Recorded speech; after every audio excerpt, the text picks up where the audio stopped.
Olá, seja muito bem-vindo e muito bem-vinda ao podcast Por Dentro do Mandato. Este é um programa criado para quem quer saber um pouco mais sobre as proposições legislativas que eu, deputado federal Rubens Pereira Júnior, apresentei na Câmara dos Deputados. Toda semana, nossos apresentadores gerados por inteligência artificial vão falar sobre um projeto apresentado, mostrar como ele impacta na vida real das pessoas. Vem com a gente!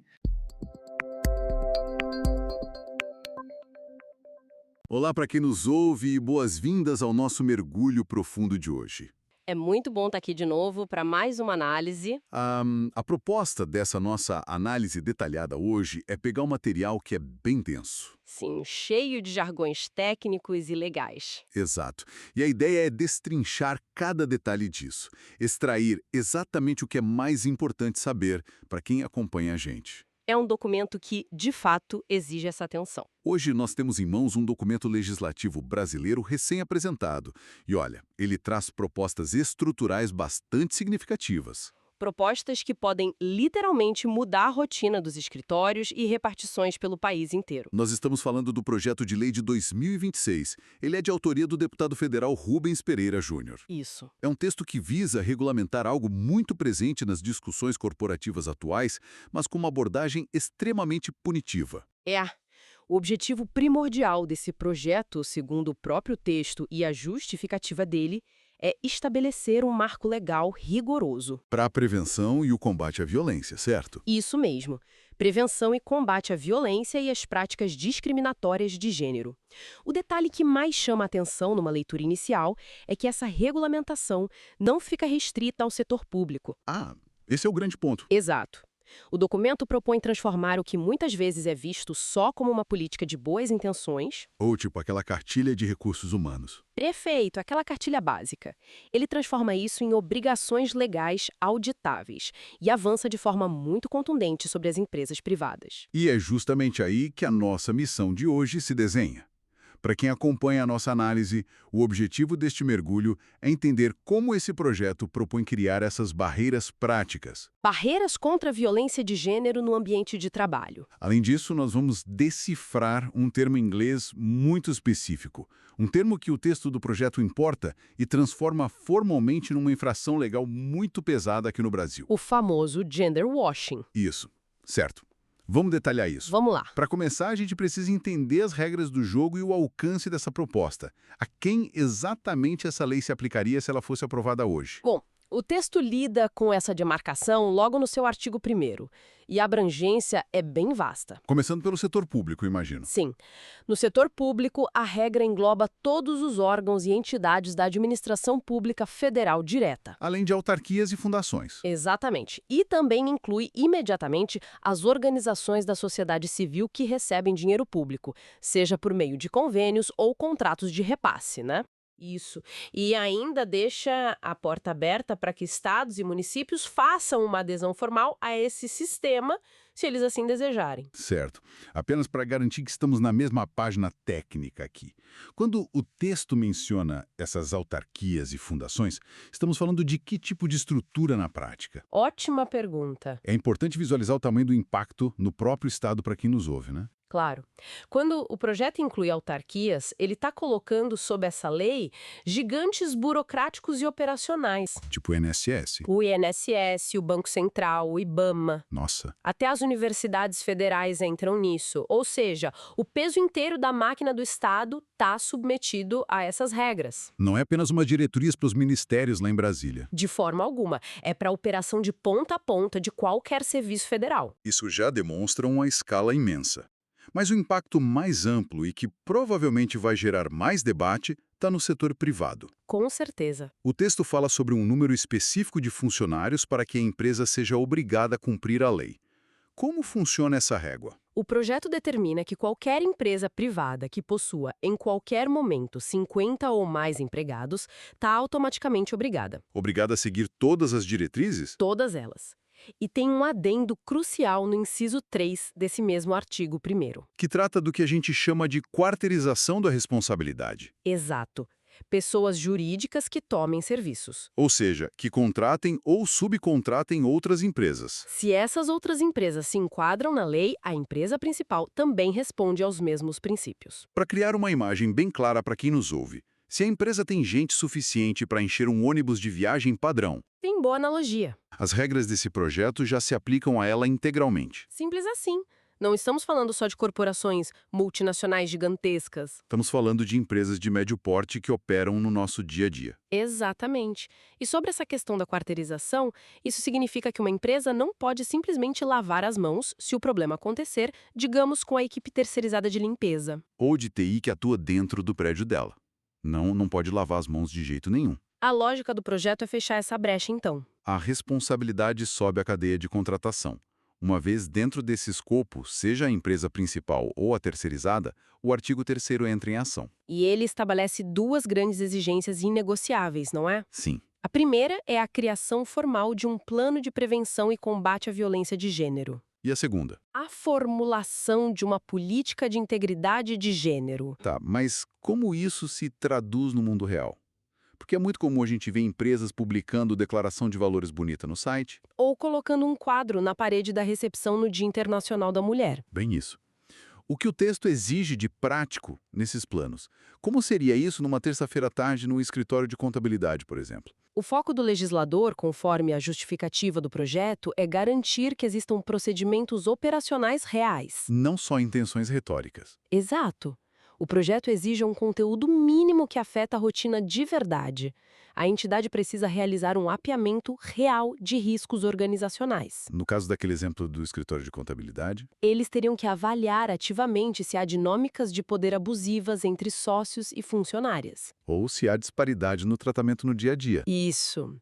Além disso, a lei exige fluxos claros de atendimento para encaminhar as vítimas, com responsáveis bem definidos e prazos.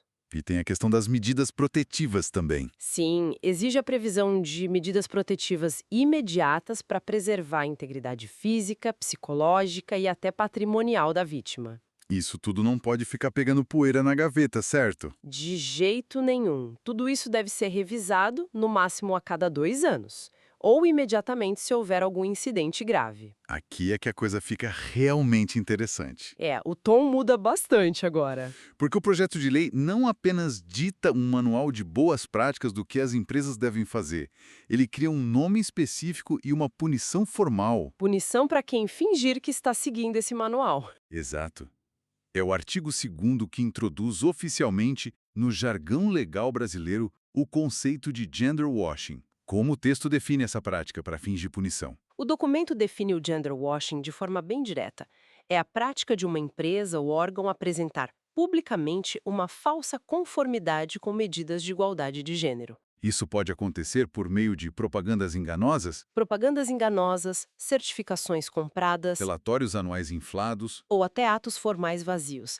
Basicamente, a entidade afirma ter implementado políticas estruturais, políticas que na realidade do chão de fábrica ou do escritório simplesmente não existem, não existem, e o conceito também abrange a ocultação deliberada de fatos. como abafar denúncias internas sistematicamente. Perfeito.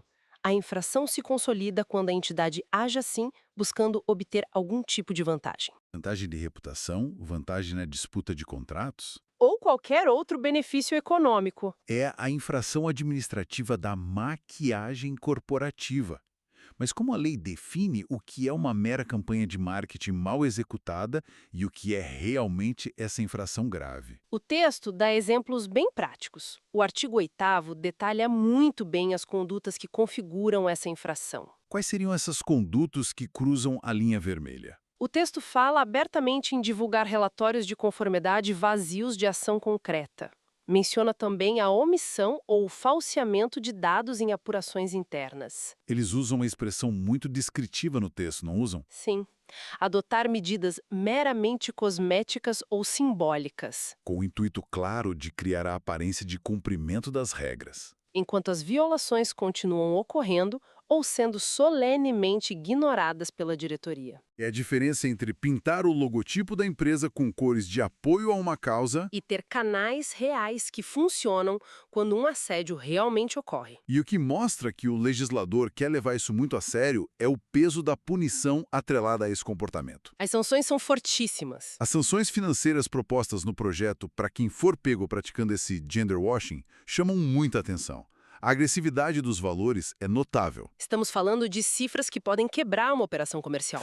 As sanções propostas demonstram a intenção clara de inibir a prática, não pela moralidade. Mas pelo altíssimo risco financeiro. A multa administrativa é calculada entre 0,5% e 2% da receita bruta anual da pessoa jurídica. O que para empresas de grande faturamento é um valor absurdo. Sim. E para garantir que a punição seja sentida, mesmo por empresas menores, o projeto estabelece um piso mínimo. Um piso de R$ 50 mil. Exato, R$ 50 mil no mínimo. O teto, no entanto, é o que impressiona o mercado. Qual é o teto? A multa pode chegar ao valor astronômico de 50 milhões de reais. Nossa, 50 milhões. Dependendo da gravidade, da extensão do dano e do porte da empresa. É um golpe severo no caixa de qualquer instituição, mas a punição não se restringe apenas a assinar um cheque milionário, certo? Não. O texto prevê uma espécie de isolamento ou exílio corporativo para a empresa infratora. Como funciona essa parte das sanções, além da multa? Além da advertência formal e da multa pesada, a entidade condenada pode sofrer a suspensão imediata de qualquer benefício ou incentivo fiscal e tributário que ela receba do governo. O que já tira a competitividade de muita gente. E mais drástico ainda para muitos modelos de negócio é o impedimento temporário de participar de licitações. Ficar impedido de contratar com a administração pública. Uma empresa condenada por gender washing pode ficar de 6 meses a 5 anos totalmente proibida de fechar qualquer contrato com o governo federal. 5 anos de banimento? E tem mais, a obrigação de fazer a retratação pública em canais de grande circulação. Para corrigir as informações falsas que eles divulgaram. Isso. E para completar o cerco, o projeto define que, em caso de reincidência, a multa aplicável pode ser dobrada. Respeitando aquele limite de proporcionalidade, claro. Mas se uma construtora, por exemplo, for banida de contratos públicos por 5 anos, Isso pode significar o fim da empresa. é um risco gigantesco. Mas, veja bem, para punir com esse rigor todo, é preciso primeiro descobrir que a infração está acontecendo. E é aí que entra a estrutura de denúncia e fiscalização. Porque o projeto não parece confiar na capacidade da empresa investigar a si mesma. Nem um pouco. O que nos leva a uma mudança estrutural muito forte na governança. O que é fascinante aqui é a forma como o projeto propõe isto. Uma terceirização compulsória da transparência, podemos dizer. Exatamente. O artigo 4º torna obrigatória a disponibilização de um canal de denúncias para todas aquelas empresas do escopo de 50 ou mais funcionários. Mas não pode ser um canal qualquer. Não. O texto proíbe expressamente que seja apenas uma caixa de e-mails do RH, Ele exige que seja um canal externo e independente. operado por uma entidade terceira devidamente acreditada. A lógica por trás dessa exigência é remover completamente o conflito de interesses de quem recebe a reclamação, correto? Faz todo sentido dentro da lógica de proteção. Significa que se houver um caso de discriminação, quem faz a denúncia não vai precisar relatar o caso para o próprio chefe. Ou para o colega de golfe do diretor que cometeu a infração. O relato vai através de uma plataforma operada por auditores externos. E o texto coloca um cronômetro bem rígido para que essas denúncias não fiquem paradas numa gaveta virtual.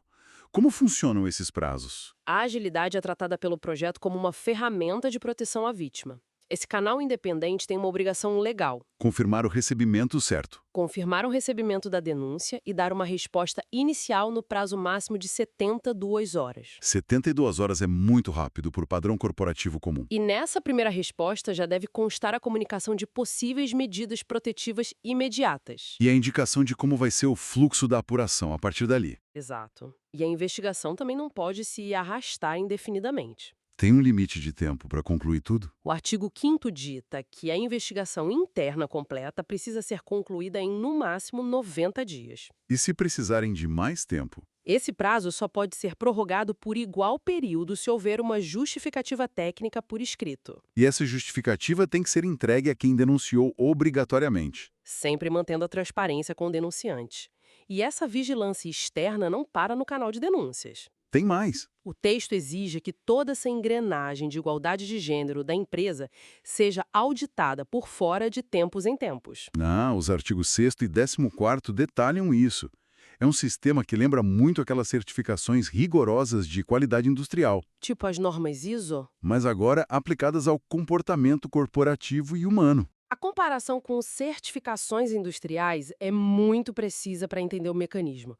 O projeto exige que as empresas e órgãos se submetam a uma auditoria externa acreditada a cada 2 anos. E essa acreditação não pode ser feita por qualquer consultoria de esquina. Será regulada pelo Inmetro, o Instituto Nacional de Metrologia, Qualidade e Tecnologia. Ou por um organismo reconhecido diretamente por ele. Isso cria um selo oficial do Estado atestando a conformidade daquela empresa. Mas sabemos que, no mundo corporativo, uma empresa poderia ser tentada a contratar sempre a mesma auditoria externa. Para criar uma relação de amizade e complacência. A famosa auditoria de gaveta. O texto tem alguma trava de segurança contra esse vício de relacionamento? Tem sim. O parágrafo 3º do artigo 6º ataca exatamente esse risco. Ele cria uma regra estrita de rotação. Como funciona a rotação? Uma mesma entidade auditora não pode atuar por mais de 2 mandatos consecutivos na mesma empresa A não ser que exista uma autorização técnica excepcional. e muito bem justificada. Na regra geral, a equipe técnica da auditoria tem que ser trocada. Isso garante que sempre vai ter um novo par de olhos revisando as políticas e os relatórios. Dificultando muito o acobertamento contínuo de casos de assédio ou a maquiagem dos dados. Agora, descendo do nível burocrático, dos relatórios e do Inmetro, a gente precisa olhar para o indivíduo no centro disso tudo. A pessoa que sofre a violência ou a discriminação. Sim. Qual o impacto direto e imediato na vida dessa pessoa? Quando alguém tem a coragem de usar esse canal de 72 horas, o que a lei obriga a empresa a fazer na prática do dia a dia? A lei tenta mudar o cenário de isolamento da vítima através do que chama de medidas cautelares. Elas estão descritas nos artigos 7º e 20º. Então, assim que a denúncia se mostra verossímil, o empregador tem que agir. A obrigação é agir, para separar as partes. A tradição prática disso é que a empresa deve afastar o suposto agressor do ambiente de trabalho compartilhado, Pode ser transferindo ele de setor. transferindo de setor, alterando as jornadas de trabalho ou até colocando ele em regime de teletrabalho. Mas sem penalizar quem denunciou, certo? Essa é a regra de ouro. Essas mudanças devem ocorrer resguardando a remuneração de todos os envolvidos. A vítima não pode sair no prejuízo. E a vítima também ganha o direito a licenças remuneradas, Caso haja uma necessidade médica ou de segurança comprovada. além de receber acesso prioritário a apoio psicossocial. E orientação jurídica inicial por parte da entidade. E o projeto de lei não se contenta apenas em criar regras isoladas. Ele vai direto na espinha dorsal das relações de trabalho no Brasil. Sim, o texto propõe uma alteração direta na consolidação das leis do trabalho, a nossa CLT. Inserindo um novo artigo, o artigo 203-A. O que muda para o trabalhador se esse artigo entrar em vigor amanhã? A inclusão do artigo 203-A na CLT cria uma verdadeira blindagem jurídica temporária para o trabalhador. Porque hoje, o medo da demissão é o maior silenciador de vítimas de assédio. Sem dúvida, o novo texto garantiria uma estabilidade provisória no emprego para a presumível vítima durante todo o tempo em que durar a investigação interna. Isso significa que, a partir do momento da denúncia pelo canal oficial até a conclusão do relatório de 90 dias, A pessoa não pode ser demitida sem justa causa. a única exceção seria se houvesse uma decisão administrativa ou judicial muito bem fundamentada permitindo o desligamento. E se a empresa simplesmente cruzar os braços? Essa é uma boa questão. Se receber a denúncia e ignorar os 90 dias, não acionar o canal externo e não proteger quem fez o relato, A CLT alterada prevê consequências para essa inércia. Sim, prevê. O texto classifica essa omissão como uma falta grave do empregador. Falta grave tem peso enorme na Justiça do Trabalho. Se a empresa falhar em apurar os fatos ou em garantir a segurança do ambiente, ela passa a ser responsabilizada administrativamente. Perante o Ministério do Trabalho. E fica obrigada a ressarcir os danos morais e materiais causados ao trabalhador. A inércia deixa de ser apenas um problema ético. E passa a ser um passivo trabalhista gigantesco. É uma mudança de paradigma enorme. Agora, quem nos ouve pode estar se fazendo uma pergunta muito lógica. Sobre a privacidade. Exatamente. Com tantas obrigações de transparência, relatórios externos publicados a cada 2 anos, auditorias e fiscalizações do Inmetro, Como fica a privacidade de quem sofreu a violência? como garantir que relatar um abuso para gerar estatística corporativa não resulte na exposição pessoal dessa pessoa para todo o mercado? O legislador tentou neutralizar esse risco no artigo 13º. Ele ancorou as obrigações do projeto nas diretrizes rigorosas da Lei Geral de Proteção de Dados, a LGPD. A regra de privacidade é tratada como absoluta. Os relatórios públicos e os resumos das auditorias devem conter exclusivamente o que o jargão técnico chama de dados desagregados anonimizados. E, para traduzir esse termo técnico para quem nos acompanha, o que seriam esses dados desagregados anonimizados na prática da publicação de um relatório? Significa que a auditoria vai publicar as estatísticas do problema, mas desidratadas de qualquer identificação. Dando um exemplo prático. O relatório vai informar, por exemplo, que houve um caso envolvendo uma mulher, na faixa dos 30 anos, lotada no setor financeiro, cuja apuração resultou em assédio moral confirmado. A informação alimenta a transparência sobre como a empresa lida com o problema. Mas a forma como o dado é tratado torna impossível fazer a engenharia reversa para descobrir o nome ou a identidade exata da vítima. A divulgação de qualquer dado sensível que permita o reconhecimento da pessoa é estritamente vedada. Exigindo consentimento formal e inequívoco se e somente se for necessário para o processo judicial. A privacidade nesse contexto é tratada como a premissa básica para que as pessoas tenham coragem de denunciar. Então, o que tudo isso significa? É um momento de olhar o quadro geral. Nós vemos que o projeto começa falando de assédio, passa pelas leis trabalhistas, cria canais de denúncia, mas depois cruza uma fronteira muito mais agressiva. Qual é o efeito dominó dessa legislação para a engrenagem econômica do país como um todo? Especialmente na relação entre empresas privadas e o governo. Se conectarmos isso ao cenário geral, percebemos que o impacto pretendido é realmente sistêmico. O artigo 21º avança sobre a lei de licitações. Sim, se essa proposta for aprovada, uma empresa que quiser participar de uma concorrência pública para construir uma ponte, por exemplo, Ou fornecer computadores, ou prestar serviços terceirizados para o governo. ela precisará apresentar um documento novo entre as suas certidões negativas, o Certificado de Conformidade de Gênero emitido pela auditoria externa do Inmetro. E a falta desse documento impede a contratação. Não apenas impede a contratação futura, como pode ser motivo para rescisão imediata de contratos já em andamento. Com aplicação de multas. Como contrapeso, o projeto autoriza que os órgãos públicos deem pontos extras nos editais de licitação. Pontos extras para as empresas que provarem ter as melhores e mais eficientes práticas de igualdade. Criando um incentivo competitivo para o compliance. É o uso do poder de compra do Estado para forçar a mudança no mercado privado. Mas o outro lado dessa moeda de compliance me parece ainda mais pesado do ponto de vista penal e corporativo. Você diz o artigo 22º. Sim, ele propõe uma alteração direta numa das leis mais temidas do ambiente de negócios do país. A Lei Anticorrupção. A famosa Lei 12.846. Qual é a conexão que o projeto faz aqui? Olha, essa é a amarração jurídica mais contundente do projeto.